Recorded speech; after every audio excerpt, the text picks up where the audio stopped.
मैं रवि कुमार, स्वागत है आपका रेनेसा आईएएस में। चलिए, आप लोगों को बहुत बहुत शुभकामनाएं कि जेपीएससी और सीडीपीओ दोनों के ऑनलाइन एप्लीकेशन स्टार्ट हो चुके हैं। आशा है कि आप लोग सावधानीपूर्वक इस फॉर्म को फिलअप कर रहे होंगे। ऑनलाइन ही करना है, ऑफलाइन सिस्टम तब समाप्त हो चुका है और साथ में तैयारी भी करना है क्योंकि एग्ज़ाम में जो है समय बहुत ज़्यादा नहीं है। जेपीएससी प्रारंभिक परीक्षा के साथ साथ जिनका प्रारंभिक परीक्षा पर अच्छा खासा नियंत्रण है, मुख्य परीक्षा के भी कुछ कुछ टॉपिक्स को हर दिन ज़रूर देखते रहिए क्योंकि उसके लिए भी बहुत समय नहीं मिलने वाला है।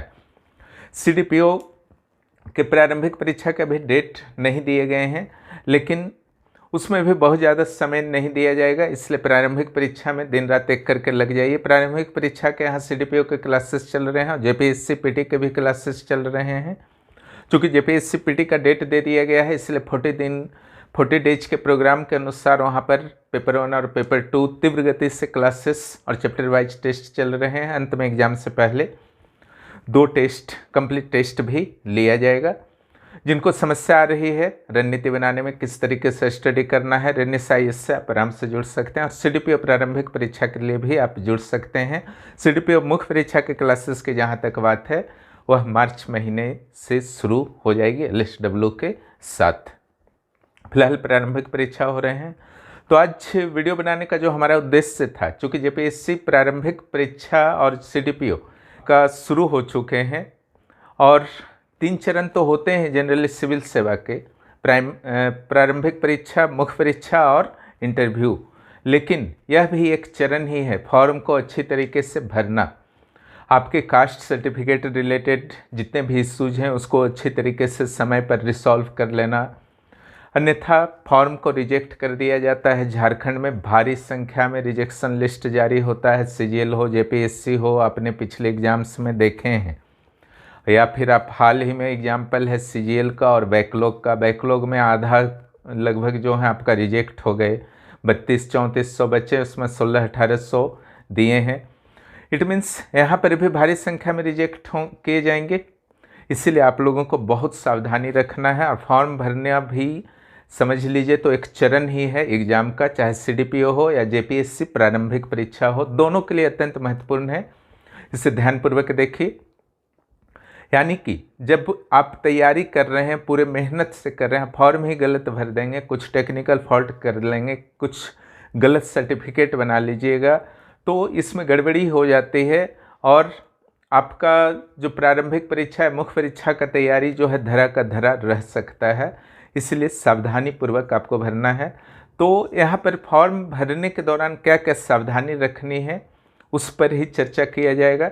जहाँ तक सर्टिफिकेट की बात है, EWS, BC1, BC2, non creamy layer, SC ST, जाति प्रमाण पत्र, TC, इसको अच्छा से आप इंस्ट्रक्शन पढ़िए और जो फॉर्मेट दिया गया है, जो डेट दिया गया है और जिस अधिकारी के माध्यम से बनाना है, उन सारे चीज़ों को अच्छी तरीके से आपस में दोस्तों के बीच डिस्कस कर लीजिए।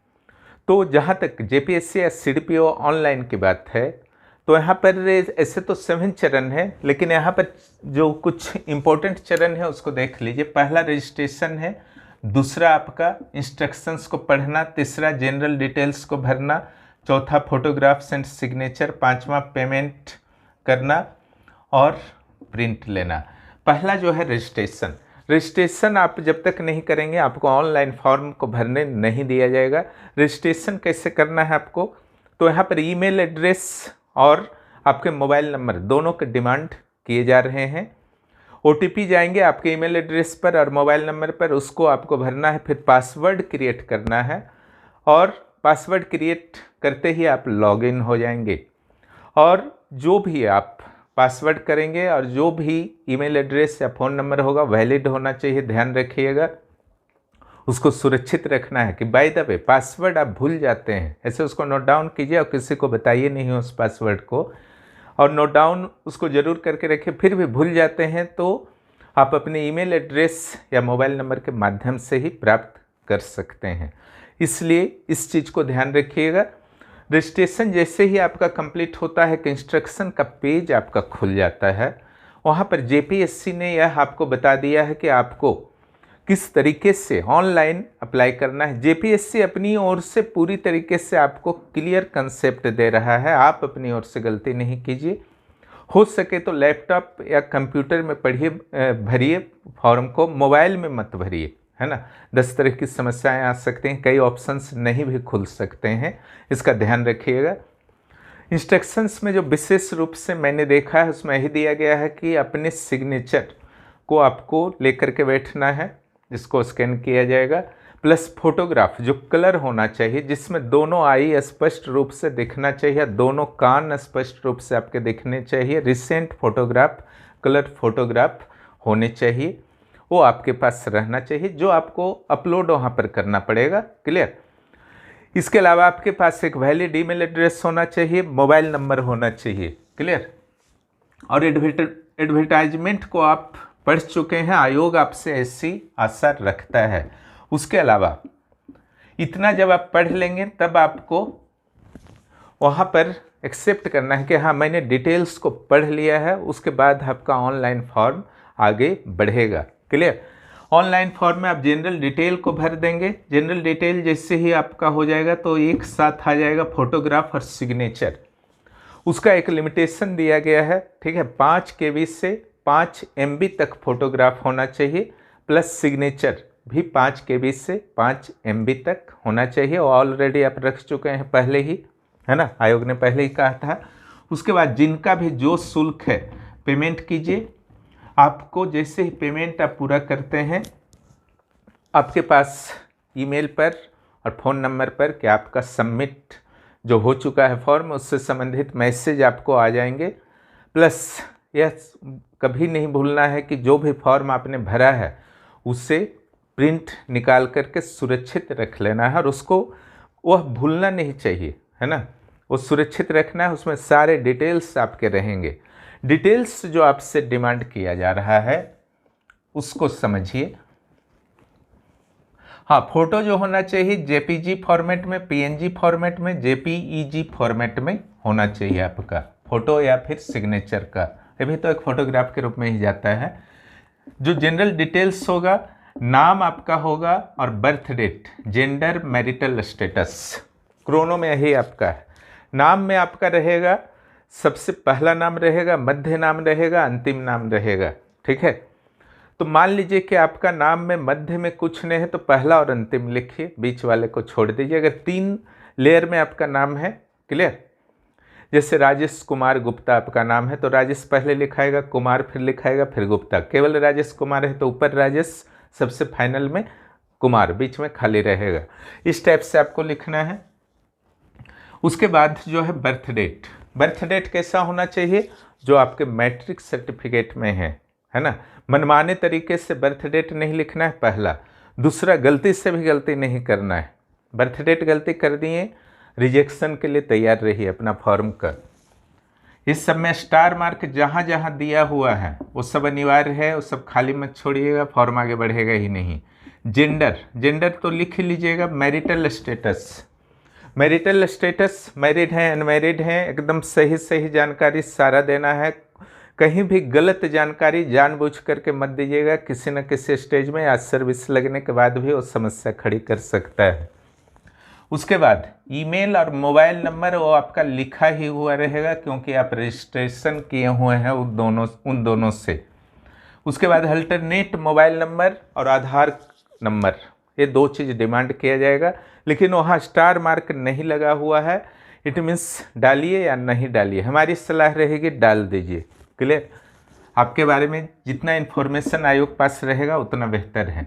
डोमिसाइल आपकी कहाँ की है, 2 ऑप्शन आएगा, झारखंड, अदर स्टेट। झारखंड के आप हैं तो झारखंड लिखिए, दूसरे स्टेट के हैं तो दूसरे स्टेट लिखिए, यह अनिवार्य है ना।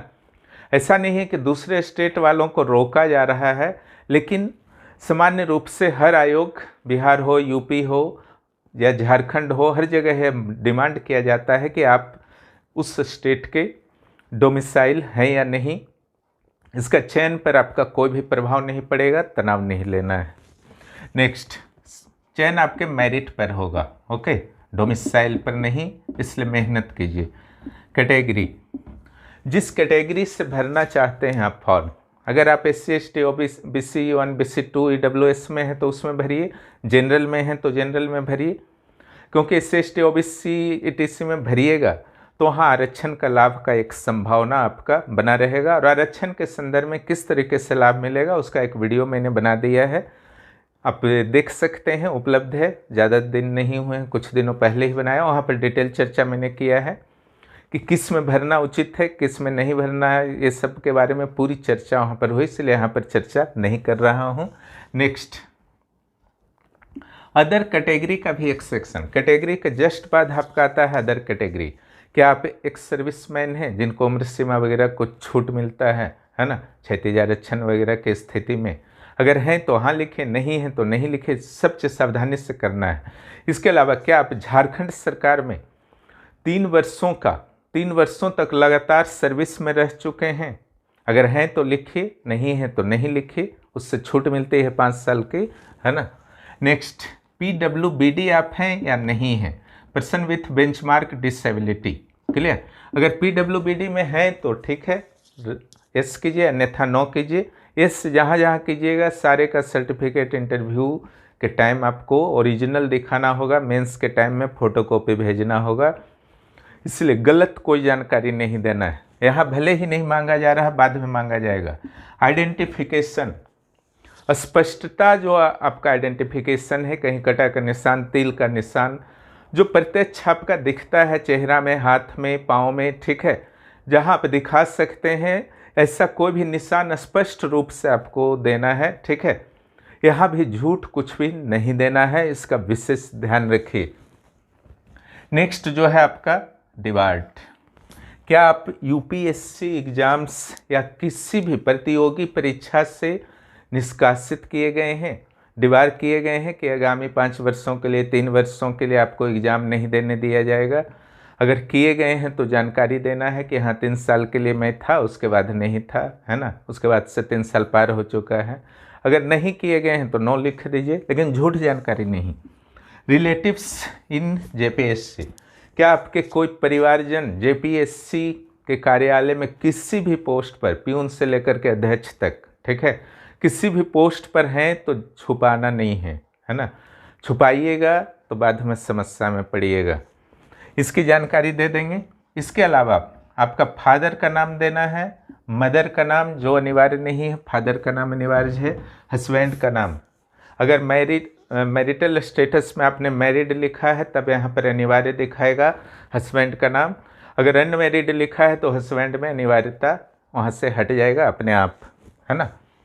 एड्रेस, यहाँ टेम्प्रोरी और परमानेंट, एड्रेस दोनों मांगा जाएगा, टेम्प्रोरी एंड परमानेंट दोनों। अगर आपका समान है तो बस टिक मार दीजिए, टेम्प्रोरी भरने के बाद अपने आप भरा जाएगा, क्लियर, भरने की आवश्यकता नहीं होगी। और जिनका भी दोनों सेम है तो सेम लिखिए। ऐसी जगह एड्रेस होना चाहिए जहां आयोग के द्वारा भविष्य में कोई भी इंफॉर्मेशन आयोग या सरकार के द्वारा आफ्टर सिलेक्शन भेजा जाता है तो आपको आसानी पूर्वक मिल जाए। ऐसे व्यक्ति पास एड्रेस मत डाल दीजिए टेम्प्रोरी में, जिससे आपकी पटती नहीं हो, आपके कागज आ रहे हैं तो फिर छुपा ले रहा है, ऐसा एड्रेस नहीं डालना है। आपके कंट्रोल वाला एड्रेस होना चाहिए, आपका अपना एड्रेस होना चाहिए, जो आधार कार्ड वगैरह में लिखा हुआ हो, उसको आप प्रूफ भी कर सकें समय आने पर, क्लियर। उससे आपको सुविधा खुद ही होगी, इसलिए आधार कार्ड में जो भी एड्रेस है आपका, उस एड्रेस को आप यूज कीजिए, सबसे बेहतर रहेगा, या कोई भी पहचान पत्र में। नेक्स्ट, स्पोर्ट रिजर्वेशन का दावा आप क्या करते हैं, क्लियर। स्पोर्ट रिजर्वेशन का अगर दावा करते हैं तो जो शर्तें हैं स्पोर्ट रिजर्वेशन के लिए, क्षैतिज रिजर्वेशन के लिए आपको फुलफिल करना होगा, है ना। यहाँ हाँ लिख दीजिएगा और आपके पास सोसा कोई सर्टिफिकेट नहीं है तो फिर समस्या में अगले स्टेज में पड़िएगा। उसके बाद आपके एजुकेशनल क्वालिफिकेशन डिमांड किए जाएंगे, क्लियर। आप बैचलर तक, ग्रेजुएट तक तो आपको रहना ही होगा, पोस्ट ग्रेजुएट हैं तो उसकी भी जानकारी दे दीजिए, यानी कि यहाँ मैट्रिक की भी जानकारी देना है, इंटर का भी, ग्रेजुएट का भी, और अगर पोस्ट ग्रेजुएट हैं तो पोस्ट ग्रेजुएट का भी। किस संस्थान से आपने किया है, किस वर्ष किया है, आपका ग्रेड या परसेंटेज, दोनों में कोई एक डालना है, दोनों नहीं डालना है, जैसा भी आपका व्यवस्था रही हो मैट्रिक में, इंटर में, ठीक है, उसके अनुसार अच्छी तरीके से भरिए। आयोग के द्वारा इस बार बहुत ही बेहतर फॉर्म जारी किया गया है जेपीएससी के द्वारा। आप लोग केवल सावधानीपूर्वक भरिए, कहीं से कोई गलती होने की संभावना नहीं है। इसके बाद जो है आपका ऑक्यूपेशन। अगर आप सर्विस में हैं तो ऑक्यूपेशन लिखिए, अगर अनएम्प्लॉयड हैं अभी तो आपको ऑक्यूपेशन लिखने की ज़रूरत नहीं है, बाध्यता नहीं है। इतना जब आपका हो जाएगा, सारा डिटेल्स आप भर देंगे तो फोटोग्राफ सिग्नेचर को आपको फिर अपलोड करने का ऑप्शन आएगा। उसके बाद पेमेंट करने का ऑप्शन आएगा। उसके बाद आपको प्रिंट ले लेना है, सबमिट कर देना है। जेपीएससी का एसएमएस, ईमेल और फ़ोन नंबर दोनों जगह आपका आ जाएगा। इस तरीके से आप सफलतापूर्वक अपने फॉर्म को भर चुके हैं और एक स्टेज को आप क्रॉस कर चुके हैं। प्रारंभिक परीक्षा के लिए आपको आगे बढ़ना है ना। आशा है आप समझ गए होंगे। और सर्टिफिकेट के संदर्भ में दोस्तों के बीच चर्चा कर लीजिए, कब का बनाना है, नहीं बनाना है ना। यहाँ पर मैं चर्चा नहीं कर रहा हूँ क्योंकि यह बहुत ही संवेदनशील मामला है। बहुत सारे लोग, पिछले बार बहुत सारे कैंडिडेट आउट हो गए थे, इसलिए बहुत सावधानीपूर्वक चर्चा कर लीजिए। ज़रूरत पड़े आयोग के पास जा कर के सरकारी कर्मचारियों से भी चर्चा इस मुद्दे पर करने के बाद ही सर्टिफिकेट को बनवाइए, है ना, और आगे बढ़िए उस मैटर पर। अब बात आती है तैयारी की, सीडीपीओ प्रारंभिक परीक्षा और जेपीएससी प्रारंभिक परीक्षा। तो ये ध्यान रखिएगा कि आजकल के सिविल सेवा, ये दोनों सिविल सेवा में आते हैं। सिविल सेवा परीक्षा आप गाइड पढ़ करके पास नहीं कर सकते हैं। यहाँ पर एक व्यापक सिलेबस होता है प्रारंभिक परीक्षा में भी, है ना। इसमें करेंट भी पढ़ना है आपको, हिस्ट्री भी पढ़ना है, ज्योग्राफी भी पढ़ना है, पॉलिटी पढ़ना है, साइंस पढ़ना है, हर चीज़। झारखंड स्पेशल तो आपको पढ़ना ही है। जेपीएससी पेपर 2 तो स्पेशली झारखंड के लिए ही है। तो झारखंड पर आपको स्पेशल केयर करना है क्योंकि 115 क्वेश्चन सिविल सेवा की मैं बात कर रहा हूँ, जेपीएससी की। सीडीपीओ में बहुत कम वेटेज है, झारखंड का 25-30 क्वेश्चन आएंगे।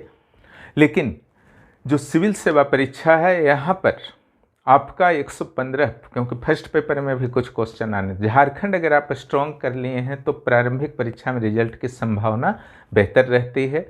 इसमें भी सीएनटी एसपीटी पर विशेष ध्यान दीजिएगा। सीएनटी एसपीटी में सारे 10 में से कम 9 तो जरूर बनाने का प्रयास करना है। और बेहतर रणनीति के साथ अगर आप पढ़े हैं, है ना, तो निश्चित रूप से 10 में से 10 वहाँ पर निकल जाता है। चैप्टर वाइज टेस्ट आपको पहले देना है ताकि हर चैप्टर के कुछ इंपॉर्टेंट क्वेश्चन, है ना, ऐसा नहीं होता है कि पीटी है तो इसमें सिलेक्ट नहीं किया जा सकता। हर चैप्टर में कुछ ऐसे सेक्शन होते हैं जहाँ से ज़्यादा क्वेश्चन आते हैं, बार बार आते हैं, क्लियर। उनको प्रैक्टिस करना ज़रूरी होता है। डायरेक्ट आप 100 क्वेश्चन में उतर जाइएगा और 50 बन रहा है, 55, 45, कॉन्फिडेंस डाउन करने के सिवा कुछ नहीं होगा, पहला। दूसरा, मैंने पहले भी चर्चा किया था कि ऐसे क्वेश्चंस को प्रैक्टिस मत कीजिए जो सिविल सेवा के स्टैंडर्ड का है ही नहीं, अनुभवहीन लोगों के द्वारा बनाया गया है। ऐसे प्रश्नों से बचिए, सिर्फ और सिर्फ अपना समय आप किल कर रहे हैं। इसके अलावा ओनली 30 डेज टाइम है। हर दिन आप 5-6 घंटा क्लास में आप नहीं बिता सकते हैं। अपने आप को रिजर्व करके स्टडी करने पर ध्यान दीजिए, क्लियर। यानी कि एक बेहतर रणनीति ही आपको प्रारंभिक परीक्षा में सफलता दिला सकती है। जो रणनीति, एक तो सामान्य रणनीति होता है, एक विशिष्ट रणनीति होता है। विशिष्ट रणनीति जो है अपने लिए आप ही बेहतर बना सकते हैं। वास्तव में देखिए, आपका कंपटीशन किसी से नहीं है, सिर्फ और सिर्फ आपसे है। आपने पिछले वर्षों में क्या किया, वर्तमान में आपकी रणनीति कैसी है, आप एक निर्धारित कट ऑफ को क्रॉस कर पाते हैं या नहीं, है ना। इन सारे चीज़ अगर आप कर पाते हैं तो आपका रिजल्ट आ जाएगा। 70-75% अगर आप मार्क्स ले आते हैं तो रिजल्ट तो ऐसे भी रुकने नहीं जा रहा है। इम्पोर्टेंट है कि आप ला पाए या नहीं। आपकी स्टडी का स्टेटस जैसा होगा उसके अनुसार जो है वहाँ पर मार्क्स निर्धारित होंगे, क्लियर। समय कम है लेकिन हिम्मत मत हारिए, घबराइए मत। जितना बेहतर कर सकते हैं कीजिए, क्योंकि छोड़ दीजिएगा तो ऐसे भी होने वाला नहीं है, है ना।